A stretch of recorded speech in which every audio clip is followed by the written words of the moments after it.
My name is Margaret Hale, and I am 84 years old. I'm about to tell you something whose late is discovered after being 60, though I didn't realize that at the time. When you're younger, 60 feels like a distant hill on the horizon, something you assume you'll reach slowly, with plenty of time to look around once you get there.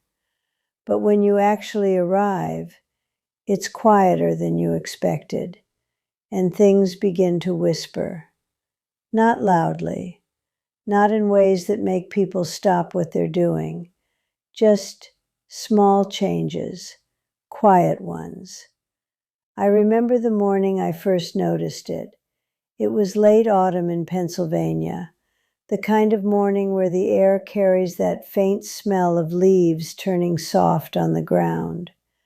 I was standing in my kitchen, holding a mug of coffee that had already gone cold. I'd been staring at the same spot on the wall for several minutes before realizing I had forgotten what I had walked into the kitchen to do. At the time, I laughed. I actually laughed out loud. "Margaret," I said to myself, "you're getting old." It felt harmless, almost charming. I was 62 then. My husband Daniel had passed 3 years earlier, and the house had grown quieter than I ever imagined it could. When you live with someone for 40 years, silence becomes something you notice. It moves differently through the rooms. Some evenings I would leave the television on just so the house sounded alive. But most days I kept busy. Grocery trips, gardening, little errands that made the day feel like it had shape. And every now and then, those small moments would happen again. Standing in a room and forgetting why I was there, misplacing my reading glasses, feeling unusually tired after doing things that once felt easy. None of it seemed serious. In fact, if someone had asked me then whether anything was wrong, I would have said no without hesitation, because nothing felt wrong. It just felt different, and different at 60 feels normal. I remember one afternoon at the grocery store. I had been shopping there for years. The same aisles, the same fluorescent lights humming overhead, the same cashier who always smiled politely, but never quite remembered my name. That day, I reached the parking lot and realized I couldn't remember where I had parked the car. Not immediately, anyway. I stood there with my bags, scanning rows of vehicles that all looked strangely similar. For a moment, there was this small flicker of confusion, but it passed quickly. I found the car eventually, and again, I laughed. Because that's what people do. They laugh at the small warning signs. They brush them aside like crumbs on a table. At 60, everyone expects a few little things to slip. Names, keys, energy. So I told myself it was normal, and life kept moving. Years have a way of doing that. They keep passing even when you're not paying attention. 62 became 65, then 68. I remember my daughter calling one evening. Her voice had that careful tone children use when they think their parents might not notice it. "Mom," she said gently, "you sound tired." I told her I had just had a long day, which was true, but it wasn't the whole truth. The truth was that the tiredness had been lingering longer than usual. It sat in my bones sometimes. Not painful, just heavy, like carrying a suitcase you forgot you were holding. Some mornings I would wake up and sit on the edge of the bed for a moment before standing, just waiting for my body to catch up with the day. But again, nothing dramatic happened. No sudden moment that made everything stop. just quiet signs, soft ones, the kind that don't interrupt your life, the kind that blend into it. Looking back now, those were the moments I wish I had listened to more carefully. Not because they were loud warnings, but because they weren't. And the quiet ones are the easiest to ignore. Sometimes I think about the afternoon I fell in the garden. It wasn't a terrible fall, just a small slip while watering the roses Daniel had planted years before. I remember the feel of the dirt against my palms when I caught myself. For a second, I just sat there, surrounded by the smell of wet soil and sunlight. And I noticed something strange. My balance hadn't been what it used to be. It took me a moment longer than expected to stand again.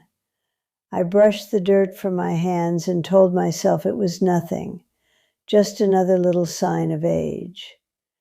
Age has a way of becoming an explanation for everything. A missing word, a slow step, a tired afternoon. It becomes the answer people reach for before asking deeper questions. And for a long time, I did the same. I told myself I was simply growing older, nothing more, nothing worth worrying about. But time has a quiet way of revealing things slowly. And sometimes the things we dismiss at 60 don't stay small forever. Years continue to move the way they always do, quietly, almost politely. One season replacing another before you really notice the change. By the time I turned 70, the house had grown even quieter. Not just because Daniel was gone, but because life had begun to slow in ways I couldn't quite explain. The mornings took longer. Simple things like tying my shoes or climbing the front steps required a pause I never used to need. Not painful, just slower. I remember standing in front of the bathroom mirror one evening, brushing my hair. For a moment, I stared at the woman looking back at me. Her face carried lines I didn't remember earning. Her eyes looked a little more tired than I expected them to, and something about that reflection made me pause, not out of fear, just recognition. Time had been working quietly, and I hadn't really been listening.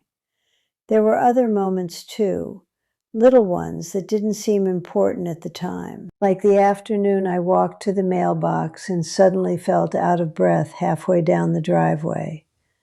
It was a short walk. I had done it thousands of times.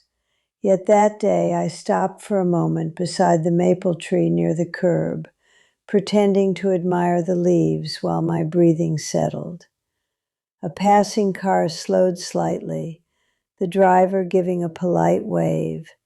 I smiled back as if nothing was unusual, because nothing felt dramatic, just a small interruption in an ordinary day. But those interruptions began appearing more often. Some mornings the fatigue stayed longer than it should have. Sometimes words escaped me mid-sentence when I was speaking with my daughter on the phone. Nothing serious enough to alarm anyone, just small pauses, small hesitations, and life continued around them.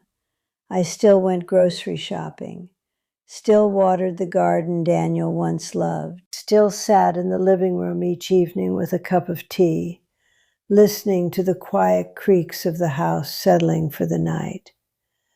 But somewhere inside those quiet routines, something had begun to change.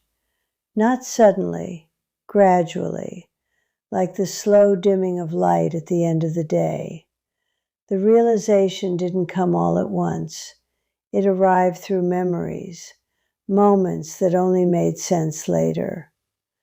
I remember the day my granddaughter Emma visited. She was 9 then, full of energy and questions that tumbled out faster than I could answer them. We sat together at the kitchen table while she worked on a small school project. At one point, she looked up at me and asked something simple. I wish I could remember exactly what it was, but I can't. What I remember instead is the strange emptiness that filled my mind when I tried to respond. The words were there somewhere. I just couldn't reach them quickly enough. Emma waited patiently. Children have a quiet kindness sometimes. Eventually, the sentence came together and I answered her question. She smiled and returned to her project as if nothing had happened. But something inside me stayed unsettled. Not frightened, just aware. It felt like standing in a familiar room where the furniture had been moved slightly out of place. You can still walk through it, but something feels different. That feeling followed me for years. Small moments stacking quietly on top of each other. Forgetting a doctor's appointment. Losing track of a conversation halfway through. Feeling unusually exhausted after ordinary afternoons. Each moment seemed harmless on its own. But time has a way of gathering those moments together. And one day you begin to see the pattern that was slowly forming. By the time I reached 76, the garden had grown smaller. Not because the plants had changed, but because I could no longer tend to every corner the way I once had. The roses Daniel planted still bloomed each summer, though I sometimes needed to sit on the porch and rest before watering them all. I remember watching the sunlight fall across those roses one evening. The petals looked almost golden in the fading light, and suddenly I thought about how long they had been there. How many seasons had passed since Daniel first planted them beside the fence. It felt like both yesterday and a lifetime ago. That's when the realization began settling quietly inside me, not as a sudden understanding, more like a slow awareness spreading through old memories. The little moments I once laughed at, the tired mornings, the forgotten words, the breath that arrived a little later than expected. They had all been there, waiting patiently for me to notice them. But by the time I truly began to see them clearly, many years had already slipped past. And time doesn't pause once you start paying attention. It keeps moving, quietly, just like it always has. And now, sitting here at 84, the house quieter than it has ever been, I sometimes wonder how many people are living through those same quiet moments right now, standing in their kitchen, pausing halfway down their driveway, laughing softly when something slips their mind, because that's exactly what I once did. Life keeps moving, even when the small signals are trying to speak. If this story felt familiar to you, or reminded you of someone you love, you can tell me about it below. Sometimes the quietest stories are the ones that need to be shared the most. And if you'd like to hear more memories like this, you're always welcome to stay here with me.